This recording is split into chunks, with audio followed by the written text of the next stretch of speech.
Hello, fictional. Welcome to the Fiction Series X. Today we are gonna see what is Issei become a king of kings. The short movie. If you end up liking this video, please consider subscribe, so without further ado, let's get into the video. Year 777 AD, end of the Great War. God has perished in the final conflict, though not without defeating his 5 greatest foes, 4 of whom also perished. The 5th, known as the Trihiksa, sealed inside the perfect prison. The ranks of the 4 who perished were inherited by the strongest of the devils on the Allied division, also known as the Anti-Mayu division: Grimory as Lucifer, Citri as Leviathan, Astaroth as Beelzebub, and Glaciolabolas as Asmodeus. However, the one known as God has always found a way around death, and this time will be no different, give or take a couple millennia. My name is Issei, and I was having the best day of my life. Earlier, a super hot babe asked me on a date. Of course he accepted. So I spent a couple hours planning our date. First, I took her to a burger shop, then, I introduced her to the arcade, and to top it all off, a walk through the park. That was when it all went to hell.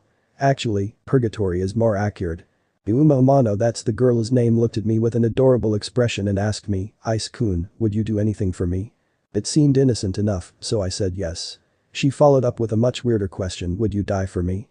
I don't know what I expected, but it certainly wasn't for her to suddenly transform into a black-winged angel in a leather dominatrix outfit. And I most definitely didn't expect her to form a spear of fucking light and throw it at me. I don't know how I did it, but I managed to dodge the spear, but that was short-lived as I ran right into the path of a second one. I braced myself for a great deal of pain. What I got, though, was a strangely pleasant warmth that spread through my whole body. Then came the migraine. It felt as if someone was taking 11 jackhammers and drilling my skull to mush. Memory. So many memories. Memories that couldn't possibly be mine, but most definitely were. Memories that stretched back to the dawn of time. My name was Issei. I was a rather perverted boy who had absolutely zero people I could truly call my friends. Now, my name is something lost to the sands of time. I am a completely pure soul, unable to hate any living being, with billions of followers who pray to me every day. I am the truth. Meanwhile, up in heaven, Michael the Archangel was supervising the creation of the Brave Saints, a system similar to Evil Pisces, only using holy energy in the form of cards instead of demonic energy in the form of chess pieces. He was looking at a particularly promising attempt when an immense wave of holy energy flowed through the room, destroying the current attempt and unbalancing every angel that was standing, including himself. "What in God's name just happened?" muttered one of the younger cherubim. But Michael recognized this power. Unable to keep his excitement under control, he immediately said what was on his mind. "That's exactly what happened, or rather, who?" The aforementioned cherubim stared at Michael in disbelief. "You can't be serious. He died, remember? People don't just come back from dying like that." Michael smiled. "You're both right and wrong there.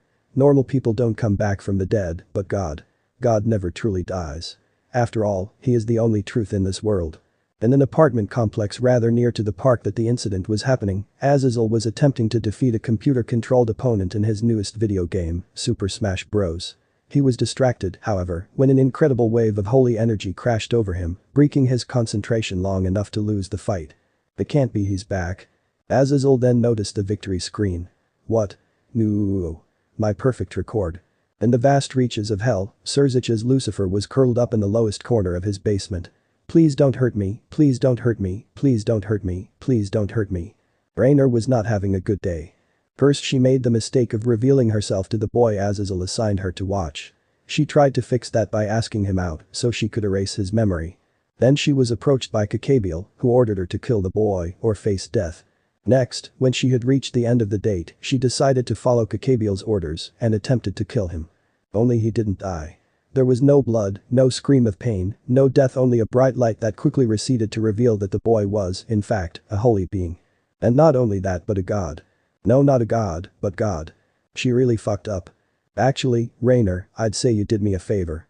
Looking up in shock, Rainer saw the Holy One standing above her, looking almost completely the same, save for that color and length of his hair, said hair being waist length and completely white. "What? But I tried to kill you." The white-haired god chuckled. "Indeed, you tried to kill me. But you did so with no hatred in your heart, only resignation. But, tell me, why didn't you go to Azazel when Kakabiel interrupted his orders?" Rainer looked ashamed. I didn't think of that. Sorry, your majesty." The reincarnated god laughed outright at this. "You don't need to call me that. Call me, I think I'm rather fond of the name I was given upon my rebirth, so call me Issei." When Michael arrived at the place he sensed his lord, he was surprised to see him attempting to calm a panicked fallen angel. As he drew closer, he heard the fallen say something that made his blood boil. "But I tried to kill you." Michael prepared to draw a light spear, but stopped when he heard his lord speak. "Indeed, you tried to kill me. But you did so with no hatred in your heart, only resignation. But, tell me. Why didn't you go to Azazel when Kakabiel interrupted his orders?" Michael let his hand fall to his side, unable to believe his ears. God, the King of Kings, was forgiving this wretch. He barely heard the girl mutter an apology, but snapped to attention when he heard his lord say something truly shocking. "You don't need to call me that. Call me I think I'm rather fond of the name I was given upon my rebirth, so call me Issei." And like a switch was flipped, a great many voices sounded from every hidden corner of the park, all saying the same damn thing. What? It took a few moments before Michael realized he wasn't the only eavesdropper. Though when he looked back at the scene, he was nervous to see a highly amused god Issei, as he seemed to prefer, and a notably irritated fallen angel. The fallen seemed to be looking in one specific direction.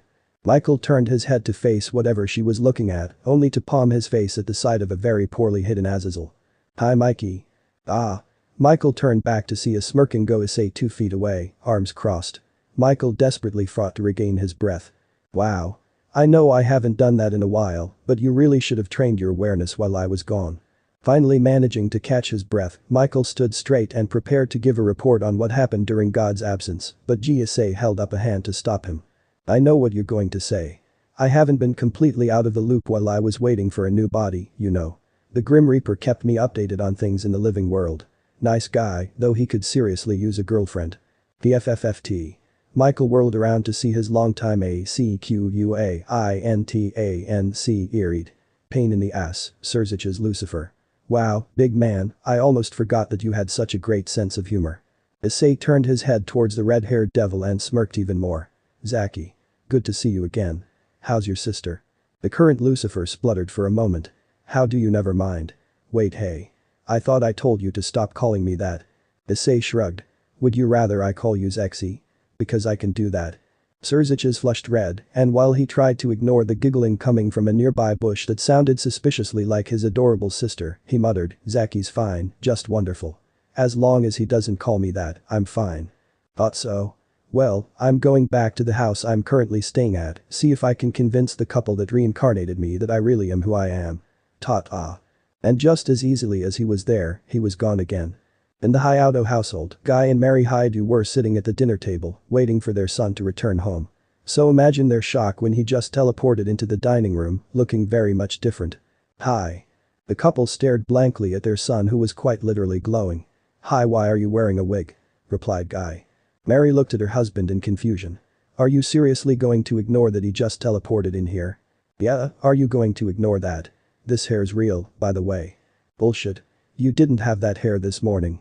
"I wasn't God this morning, okay, so I was, but I was trapped in a human shell. But that's not the point." Silence. Issei looked at his parents to see them looking at each other with wide grins. Guy was the one who broke the silence. "When was your wager, Mary?" "September." "Mine was October, I guess you win." Realization crashed down on Issei. "You knew. And you never told me." Issei's parents looked at him sheepishly. "Of course we knew. How could he not notice the immense holy energy coming from my womb? Though for some reason, when you were born, we could only feel a trickle. By the way, now that you're you, do you want us to throw away your porn?" "Ooh. Not the boobs. Or ass is good too." Dumbfounded at this reply, Issei's parents huddled together, whispering. "Did you know God was a pervert?" "Well, I guess it makes sense, seeing how many times sex is mentioned in the Bible. Oh. And Song of Solomon is practically poetic porn. Makes sense. You guys do know I can hear you, right? I'm standing right here." Suddenly, a great wave of information flowed into his brain, filling him with strength. "But me, how many Christians and Jews are there today? You forgot Muslims and Mormons. Altogether, about 3/4 of the world's population believes in you. Fuck, that's awesome." The next morning, Issei woke up at 7, took a shower, got dressed in his school uniform, making sure to button up all the way, and tied his hair into a neat braid. When he went down the stairs, the looks he got from his parents were rather surprising, as if they somehow expected him to get laid while he was at school. But that's not likely. Right? I was wrong. The very moment I stepped through the academy gate, a group of rather pretty girls immediately flocked around me, asking if I was NEW. I said no, if I was SINGLE of course, and finally my name. When I told them my name, they were so shocked that I was able to slip away quietly. I suspect their style out there, well, they're gonna be late. As entered homeroom, I was immediately met with stares. Deciding to get this over with, I made my way over to my seat. The girl next to me leaned over and said, "You might not want to sit there. Issei Haidu sits there and he's a really big perv." I rolled my eyes and replied. "I know, Aika. After all, I am Issei Haidu. Now please, let me imagine big boobs in peace." The result was immediate. The girl Aika Kiryu loudly exclaimed, "How that's not possible, my hair was brown, how did it get so long? And most importantly, how the fuck did your beep get so big?" Silence. I placed my face into the palms of my hands.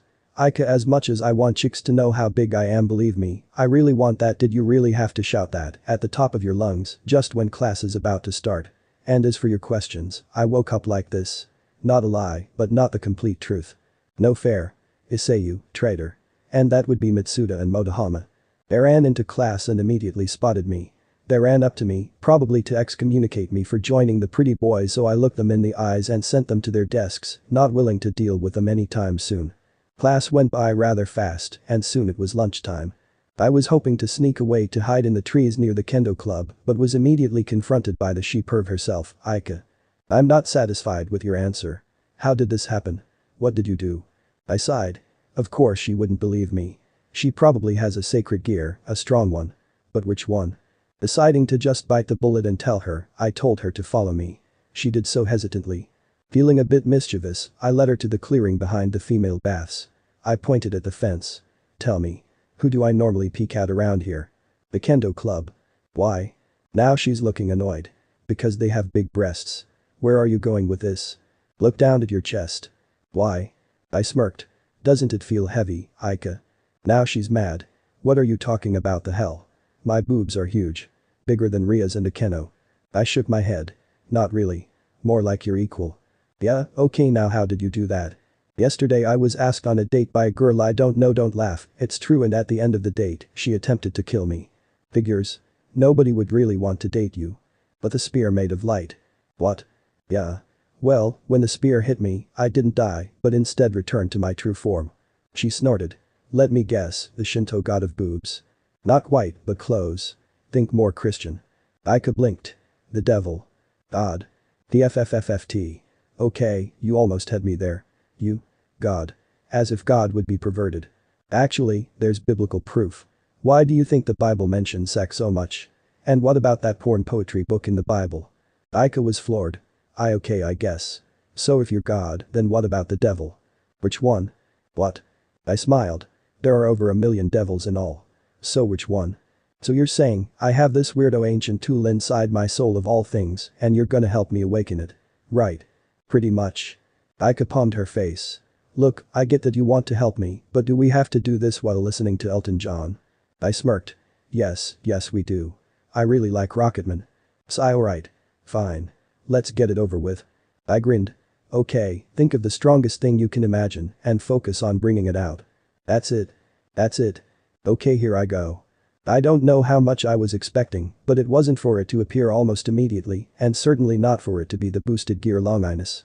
Also, it wasn't in a twice critical form like most users started out with. "What did you pick?" Aika smirked at me. "Your libido." Motohama and Mitsuda saw Issei leading Aika Kiryu to their favorite peeking spot. Deciding to see what he was up to, they, not so, stealthily followed. When they reached the spot, M&M hid in the bushes. Issei started up with a slew of weird questions. And each time Aika answered, her boobs got bigger. M&M were now drooling. To think all this time, Issei had such a glorious power. Then Aika noticed, and she started up with her own questions. When Issei said he was God, Mitsuda started crying, and Motohama nearly fainted. Finally. An ally on the divine level. But then Elton John's Rocketman started playing out of nowhere. M&M then ran away. It's just not worth listening to that. Too bad. If they would have stayed, they would have seen a lot more awesome stuff. After lunch. Aika Kiryu was having a very weird day. It all started at lunch when she confronted Issei about his change and he made her boobs bigger. Then she went back to eat lunch. It seemed as if everyone believed she always had big boobs. She even had her own fan club for some reason. Apparently, she was the third queen of Kuo. The hell? What did Issei do? Life is good. Especially when your two most devout followers were bigger perverts than you. But it's really awesome when they bow down and declare you the god of perverts. You know, guys, it would be easier for you to get a girlfriend if you acted like a gentleman to girls. Despite what girls say, they really want a boyfriend who's not a prude but is also really nice, but the nice part is more important. That's why Kiba is so much more popular than you guys. Silence. Then. You suck. No, I don't. I thrust. Fuck you. No thanks, I don't swing that way, but Kiba does. Go ask him. Fuck no. Oh, hey Kiba. How goes the boyfriend search? M and M turned their heads mechanically to the right. Kiba was standing there, followed by a large group of fangirls who were furious at my claim. Not so well. I'm still upset that you rejected me. And there goes the crowd. Wow, they must be heartbroken. I told you, Kiba, I entirely straight. It wouldn't have worked out. But I can still dream, can't I? After school let out, Aika was dreading her parents' reactions to her size change. But to her surprise, even her parents thought she always had the boobage. What did Issei do? The next day. Aika Kiryu woke up expecting to have her normal boobs back, but she didn't. She still had massive knockers. As she got ready for the day, she thought about how this could affect her. But then, it hit her. Nobody but her and Issei realized that she didn't have big hooters before. Aika decided she could work this to her benefit. What she had in mind was to wrap the school's guys around her finger. Being attacked in an alleyway was not on the list. As she dodged another light spear, she wondered how she could get out of this. Oh. The sacred gear. So you finally realized, huh? Too late. Just know that you were killed by Donaseek. Aika looked down at her chest, where a great spear of light had pierced her. Damn it, Issei, why couldn't you be here on time? I want to live. Deep in Aika's pocket, a red light began to shine as the fallen angel retreated into the distance. Aika woke up on a couch in a room she didn't quite recognize. Wait. Aika sat up straight. She had died, right? You did. But I called in a favor from an old friend and he had his little sister plant a magic circle on you. Aika looked towards the voice to see Issei and the occult research club. Why do they look so scared of Issei? Aika voiced her thoughts. Oh, that's because they're devils and I'm God. The club seemed to fidget a little more, causing Issei to look at them. Oh, calm down. Surzich's is a good friend of mine, I'm not about to smite you. Anyways. Issei looked back at Aika. I had Ria's here reincarnate you into a devil. He pointed at a redeed with equally big boobage. Aika blinked. You do know that's rather ironic. I mean, you're God. And you ask a devil to save me. Are you sure you're God? Yup. Anyway, it's time for me to go. Oh, and say hi to Drake for me, will you? Aika stared as Issei walked out of the room. Who's Drake? That would be me, my most wonderfully gifted partner. Aika leveled a glare at the ceiling. Please tell me I did not just hear that. Testing, show me your chest. Arg. Meanwhile, in the Legion of Boobs that is, Issei's bedroom. So, Mikey. You're telling me that you've been making people fall just for a little perversion. You suck. You do realize that I myself am the biggest perv in the world. My apologies, your greatness. Yeah. You're a fucking prude. Issei Haidu enjoys hamburgers. Issei is God. Therefore, God enjoys sushi. Yup. God say Pav. I had decided to leave a substitute in class for myself in the form of an angel and go for a walk. On my walk, I came across the cutest nun I had ever seen. Short, long blonde hair and green eyes that reminded me of when Gabby was little. But before I could approach her, she tripped. And I got a full view of her pink lace panties. And then I approached her. Oh, holy God, my father, please forgive me, for I have sinned. She cried in what was most definitely English. Smirk. You know it's not a sin to trip. The young nun jumped a couple inches, then looked in my direction. I was a little unnerved when her eyes started sparkling. Father. You're here. You actually came to answer my prayers. I was a little freaked out when she started bowing, but then I remembered the little charm I put on myself around 5,000 years ago that would make it so any devout follower of the Bible would immediately know who I am. I then remembered my little ability to see the names of people. Calm yourself, Asia. I replied in English. You wouldn't want to make the people around us think you're crazy, would you? Let's go somewhere less crowded. The young nun nodded eagerly.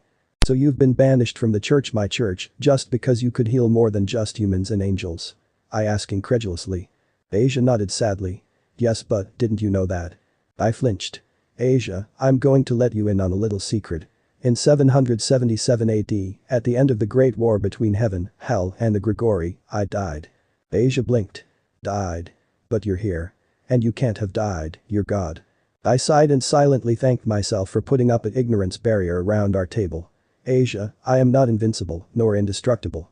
I had just sealed away the beast of the apocalypse, Trihexa, and then gone to fight 4 super devils by myself. I knew I wouldn't survive the fight, as the sealing had taken up a good 7/10 of my power. I still defeated the 4 devils, but when I killed Lucifer, he too struck a fatal blow. Asia started to cry. But then how are you here? You're not a hallucination, are you? At this I chuckled. No, Asia. I just redid my most famous act, though this time on my main body, instead of my secondary. Much harder, though. It took over 1,000 years to make myself a new body, but about 16.5 years ago, I came up with the idea of sending my soul into the pregnant womb of a woman named Mary Haidu.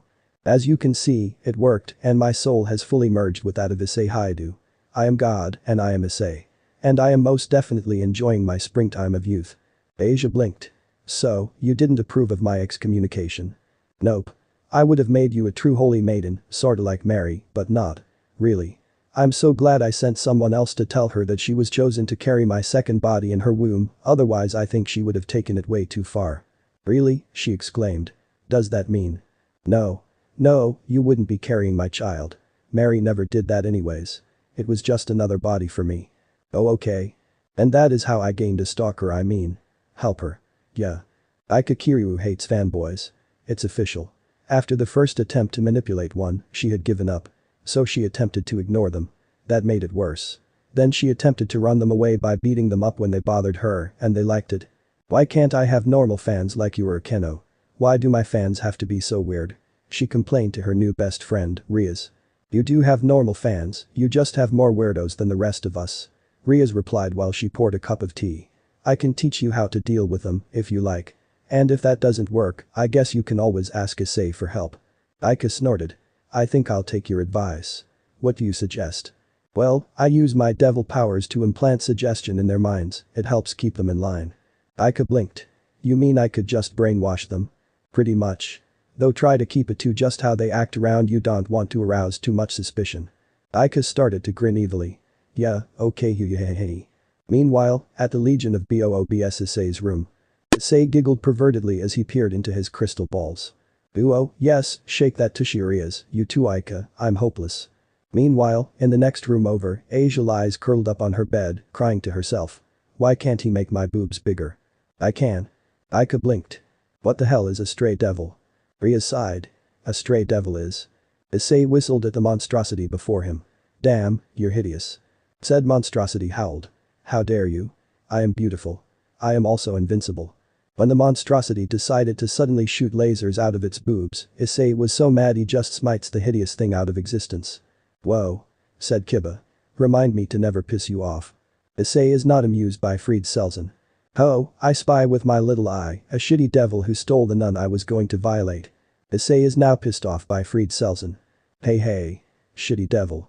You in the white hair. Let me kill you. Let it be known that Fried Selzen is sort of an idiot. Issei blinked. So you called me to go over there to turn a crossdresser into an actual girl, so you don't have to look at the way his bulging muscles stretch the magical girl outfit he's wearing. Really Ika? That, and he's creepy as shit, but he does do good acting. Issei snapped. Issei appeared in Miltan's apartment. Issei resisted the urge to scream. Issei slapped Miltan. Oh? Your Miltan is evolving. Congratulations. Your Miltan evolved into an attractive woman. Complete with big tits. Issei pinched Ika's rear. Issei enjoys peeking on Ria's gremmery. Issei does not enjoy when other men try to claim Ria's gremmery. So when a tall, dark and arrogant Yakuza devil materializes in the orc room, Issei feels threatened. His claim, that is. Ah, my dear Riaz, your servant's tea is simply lovely, exclaimed said Yakuza devil, as he sips his tea. Indeed it is, my dear Peebeep. Let it be known that Riser Phoenix did not squeal in surprise. He did, however, wet his pants. But very hot tea. That is why Riser Phoenix squealed. And that is why I will give you 1 week to prepare for our rating game. I want to crush that white-haired weakling. I'm right here, you know. And I'm not really a devil. I just stole Graphia's underwear when she wasn't looking. What? Issei sat by calmly as Riser tried to obliterate him. Here he is. Would you rather I smite him here and now, save you all the trouble Uo? I know, I can use my influence on your brother to switch the contract in my favor.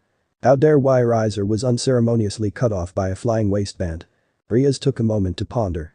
Well, it would be interesting to be married to the Abrahamic god, considering the fact that I'm a devil. At this Riser paled, having just realized that he was antagonizing an all-powerful deity. Do it. Aika stood in the corner with her little Twinkie-like Familiar who happened to be the leader of a tribe of more Twinkie-like creatures she called minions, wondering what the hell just happened. Issei grinned as he held out a slip of paper. Enjoy virginity, peep, cause you won't ever get out of it. DKSHHHHHHH. We interrupt this program to bring you word of God. And lo, ye Lord descendeth from ye heavens above ye Vatican, bringing forth his mighty pimp hand, and striketh ye Pope so, as he was displeaseth with our blasphemous act of inciting holy war, upon those who are of disagreement of Deus during his holy nap, and saith to the masses. Force not thy religion on those who doth not agree, so says I. Meanwhile, at the shrine of Amaterasu in Kyoto. A very voluptuous woman with long white hair with red highlights and shining gold eyes. Wearing a white and red kimono appeared at the altar, where an equally attractive woman with long golden hair, fluffy fox ears, and 9 fluffy tails stood. Isaka, what brings you? News. The first woman asked. The fox lady straightened. My lady, I had just been watching television when the channel turned itself to a news relay, a rather strange one, spoken in Old English. It said that the Lord descended and struck the Pope for starting wars, I think. What do you think is going on? The first woman straightened. It seems my wayward fiancé has shown himself again. Dead, ha. He was just hiding. Lady Amaterasu? Fiancé? Yusaka asked confusedly. A few thousand years ago, I caught the biblical god peeking at me while I was changing. I immediately demanded him to take responsibility. And? I demanded him to marry me, of course. What? Meanwhile, at the Legion of Boobs. Issei suddenly felt a chill go down his spine. Maybe I shouldn't have made that spectacle. Which one, the one where you groped Gabriel, the one where you flirted with Leviathan, or the one with the Pope? Michael twilled sarcastically. The Pope, because that one was the one that made the news. My lord, you did tell the other pantheons that you're back, right? Fuck. Suddenly, a loud pop sounded and a woman's voice yelled out. Beloved. Oh no. Poof. Where'd he go? This is where he should be. I sensed him here. Amaterasu looked around curiously. Michael smirked. He's under the bed, look for a white cat. Traitor. A white cat with gold markings dashed out the side of the bed, only to run headfirst into Amaterasu's foot. The goddess of the sun immediately reached down and picked the cat up and started cuddling him into her bosom. No. You can't tame me, Uo, that feels good. Cat Issei howled in protest until Amaterasu started scratching his ears. Aika stared at the young woman at the front of the class, standing next to the teacher. Class, I'd like to introduce a new student. She comes here from Kyoto, so please treat her well. Introduce yourself, please. The white-haired girl smiled widely. Hi. My name's Amaki Tayo, my friends call me Ami. Please take care of me. Aika just stared in horror, even as the boys in the room whispered to each other about her 3 sizes and how exotic she looked. There's another one. Her inner monologue, though, was interrupted as Mitsuda stood up and yelled out. Will you have sex with me? Something incredibly stupid. Aika watched as the new girl simply smiled and said 3 powerful words. Sorry, I'm engaged. Mitsuda slumped. Motohama cried out. To who? Issei Haidu? A thud came from the direction of Issei. Ugh. I was hoping you'd at least keep that secret since you obviously hadn't forgotten. The boys in the room glowered. Haidu, you bastard. Sorry, my parents are married. This time, at least. Amaterasu just giggled. Issei Haidu was trying very hard not to grab the boobs bouncing in front of him. Meanwhile, Amaterasu Amaki was doing her very best to tempt him. Come on, Ice-kun. You know you want to. Or at least that's what Issei heard. What she really said was. Do you want to play Twister with me? Well, it was still sorta tempting. Hey Issei? Issei looked up to see Saji Genshiro, an upperclassman that Issei had befriended a few weeks before his awakening. I just heard the news. Can I be the best man? It would be so awesome. Issei blinked. Sorry, Surziches asked first. You can be a groomsman, though. Surziches Lucifer? Yes. Who are you, really? Issei jumped up and struck a pose, incidentally landing his hand on Amaki's left breast. I am the ultimate warrior. Men flee before me. Women fall at my feet. Children dream about being held in my arms. I am the great, the amazing, the immaculate Yashava. Also known as God. Saji started panicking until he realized that he wasn't being vaporized. Saji looked at Issei curiously. Then he noticed that Issei was paler than usual and still reaching out. Uo, Ice-kun, I'm so happy you're finally taking our relationship seriously. Merp. Irina Shidu skipped happily to her childhood friend's house. Trailing behind her in a defeated slump was her partner, Zenobia. Why are we going there, Irina? That guy's a known pervert. Nonsense. Ice-kun's my oldest friend, he would never do anything to me. Besides, I heard some very interesting rumors about him. They're probably true. Especially if they're about perversion. Irina turned back. No, I overheard some angels talking about how God made himself another body, I don't know why though, and that his new body called itself Issei. Zenobia snorted. Must be some other Issei. The Lord is no pervert. Irina smirked as she walked up the steps to her friend's house. I wouldn't put too much faith into that. Even as a child, Issei had a lot of holy energy in him. Zenobia cringed as Irina knocked on the door. You do know that I've been walking behind you two for 5 minutes. Spacey much? Zenobia immediately drew her sword, but Irina smiled as the door opened to reveal Mary Haidu. Why did you knock when you had Issei with you? Zenobia awkwardly put her sword away and turned around to see two people with white hair, a pretty boy and a chick with huge tits. Who are you? Issei smirked. Really? You can't tell. Name's Issei. What are you doing with the Excalibur fragments? Zenobia moved her hand to the sword again. How do you know about that? It's church business. Issei smiled. I know because it's my church. I run the Vatican. Pleased to meet you, I'm God. Irina squealed. I knew it. Zenobia scowled. Prove it, pervert. Issei grinned. And in that one grin, countless images flashed across Zenobia's vision. Images of times long past, images of wars, wonders and women. Zenobia blinked. Zenobia stared. Zenobia handed over Excalibur destruction. Irina followed suit. Issei looked at the swords in his hand. Your mission was to retrieve the missing fragments, right? Irina and Zenobia nodded. Issei placed the two swords on the ground and waved his hands above them. With mimicry and destruction, I call upon the holy swords of transparency, control, nightmares, wonder, and heavenly flames. Come to me, Excalibur. Somewhere in Kuo, Kakabiel watched in horror as the sword he was about to hand to Issei exorcist rapidly vanished in front of their eyes. Dreading the truth, he immediately went to check the other two and was floored to find them gone. Kakabiel, for the first time in 2 days, had a hissy fit. The man who was placed to guard the last piece of Excalibur panicked when he saw it vanish in a flash of white gold light. I am so fired. Arthur Pendragon Ziv was polishing his sword when Excalibur ruler vanished in a flash of light. Arthur stared, then continued his task. Issei grinned as the other 5 sword appeared, making a 7-pointed star with mimic and destruction. Issei waved his hands over the 7. May 7 become 1. And so the 7 swords floated into the air, swirling around in an iron vortex, when a bright light flashed and one incredibly powerful holy sword stood in the air. It was a wide-bladed greatsword, with a blade of light blue metal, and 7 jewels of 7 different colors on the blade, 3 gems on the golden hilt, white, black, and clear, and the blade shone with power. Issei grinned. Behold. The sword of power reborn, Excalibur Resurrection. Or you could just call it Excalibur. Irina clapped her hands. Yay. Excalibur is fixed. Issei grinned. Now, if you excuse me, I'm going to go polish my shiny new sword. Hibuyudo glared at the sword in Issei's hand, his temper rising. Why? Issei looked up from polishing his sword. Why what? Hiba growled. Why do you have an Excalibur fragment? I don't. I have the full Excalibur, reforged by yours truly. Why? Excalibur ruined my life. Issei looked at the knight. Hibuyudo. If I were to hand you Excalibur Resurrection, which is indestructible, by the way, what would you do with it, since it can't be destroyed? Hibuyudo hesitated, the gears in his head making strange clanking noises. He then glared at Issei, and the noises stopped. Thank you. That was the epitome of annoying. Issei grinned. Sorry. It was funny, though. Okay. I know what I would do. I would find Valper Galilei, he's the guy who started the Holy Sword project that killed my comrades, and shove the blade so far up his ass it would come out of his mouth.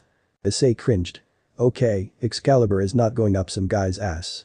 How about I give you another holy sword that often gets overlooked? A sheathed longsword with a very elaborate hilt made of silver appeared in Issei's hand. Issei handed the sword to Kiba. Kiba took the sword and drew it. What is this? The sword emanates darkness. Pleum Solace. The holy sword of the people. The only holy sword that is able to be used by anyone, even without being a true match. The sword uses the energy of the wielder, multiplied by their skill in swordsmanship, to form its power. The more skilled you become, the sharper the blade is. I see. And you're giving this to me? Yes. And here's your second gift. Issei snapped his fingers and an old man in a priest's outfit with curly hair, round glasses and an odd mustache appeared in the room, bound and gagged. Hiba's eyes narrowed. Valper Galilei. He turned to Issei. What do you want me to do with him, your holiness? Valper, who was panicking at the situation he was suddenly in, looked at Issei with widened eyes. This boy is the reborn king. Issei smiled cruelly. I may not be able to hate him, as I am unable to feel hatred for a living being, but I do know that I hate what he did. It was inexcusable. Valper started to sweat profusely. Tiba's eyes widened. So? Execute him. At this, Valper started to squirm frantically. Tiba looked at Valper. He reached out with his shiny new sword and then retreated. No. That would only put me at his level. I won't kill him because he doesn't deserve a quick death. Valper confusedly stopped squirming. He's sparing me? Tiba started grinning. No, I have a better idea. I saw this in a manga once. Valper started sweating again. Issei marveled at the many curses Kiba put on Valper using power borrowed from himself. Wow, Kiba. I didn't know you had it in you. Tiba smiled. Yes, revenge is much sweeter when you can prolong it indefinitely. I certainly couldn't get that if I killed him. Because Valper Galilei was now cursed to only be able to wear the most humiliating of outfits, a large diaper connected to a baby pink tutu with a comma makeup and a hat that looks like a giant turd. Layered on the curses that he can only eat onions for the rest of his life, can never count to 10 without being struck by lightning, and that whenever he attempts to pleasure himself, he will only feel pain. It was cruel. Issei looked over at Kiba. You pass. Here, another sword for you. It's not really a holy sword, rather a demonic sword that can mimic the effects of holy energy. The last wielder of this sword went mad, as only a devil or a man with a truly pure heart can safely wield it. Its name is Galatine. Issei handed Kiba a black longsword with an elaborate hilt. Kiba scowls. Really? Another sword? Issei grinned. Actually, Galatine wanted to be wielded by you. And now that I've remade Excalibur, Caliburn isn't the strongest holy sword anymore. Kiba stared. What all powers does Galatine have? Issei laughed. It's a demonic copy of the original Excalibur. It has all the powers of that. Tiba gawked at the sword. Yes, that's right, grovel to me, snap out of it, idiot. Tiba jumped. You. Issei looked up from his porn crystal with a look. What is it, Cookie? The Kabiel spluttered. Cookie? The last person to call me that was Fu boom. Issei smirked. I love mail order air raids. The Kabiel coughed out a cloud of smoke. Ouch. He then fainted. The gems on Excalibur Resurrection's hilt glowed. Mail order. Really, bro? Issei ignored that. The voice of two men rang from behind him. Issei. Issei turned around to see Surziches and Susanoo standing there with grins on their faces. Susanoo, Amaterasu's brother, clapped his hand on Issei's shoulder. Ready for your big day? Issei began to sweat. That was today. Surziches copied Susanoo. You're not getting out of it that easily. We now come together to celebrate the union of three people, an irresponsible perverted god, a shameless devil, and an incomparable goddess. Why they chose this turd, I don't know. It ain't your job to insult me, Auden. Yes it is. Auden looked at Amaterasu. Do you, Amaterasu, Shinto goddess of the sun, take Issei Haidu, retarded god of creation, to be your lawfully wedded husband? Stop insulting me. Ami giggled. I do. Auden nodded and turned to Rias. Do you, Rias Gremory, heiress to the line of Gremory, take Issei Haidu, supreme asshole god, to be your lawfully wedded husband? I said stop it. Rias rolled her eyes. I do. Auden nodded and turned to Issei with a grin. And finally, do you, Issei Haidu, biblical god of creation, take these two lovely ladies to be your lawfully wedded wives? Issei grumbled. I do. Auden's eyes twinkled. Then you may kiss the brides. Amaterasu swooped in for her kiss, only to collide with Rias. Issei looked on in wonder as the two girls ended up kissing the wrong person. Auden coughed. Well, that's interesting. Issei laughed. You know, next time you run a wedding, maybe it would be better if you insulted both the groom and bride, you know, equality. Auden snickered. Where's the fun in that? And you still have to kiss them, you know. But I want to watch more Yuri. The two girls sprang apart as they finally noticed they weren't kissing who they thought they were. The girls glared at Issei, then smirked. Amaterasu claimed his lips first and held them for a good 10 minutes. Rias claimed them next and pouted when she couldn't hold her breath long enough. She then glared at the sun goddess, who was smirking victoriously. Issei is God. Issei does not cry. Issei weeps. Why is he weeping? Because his human parents somehow found gay porn mags in Issei's room. I'm telling you, they're not mine. Then whose are they? Amaterasu swept into the room. Ice-kun, have you seen my yaoi oops? At this moment, Sajijin Shiro was laughing his ass off. Issei does not appreciate being laughed at. Suddenly, Saji unexplainably got a wedgie when Issei walked away. God is having a bad day. Ikakiryu glared at the mob of fanboys. Somehow, despite all these fans, I feel forgotten. End. So how was this story? I hope you like it. And if you like it, share this story with your friends and like the video too. And don't forget to subscribe our channel for daily awesome fanfiction. Okay, it's time for me to go. Bye bye.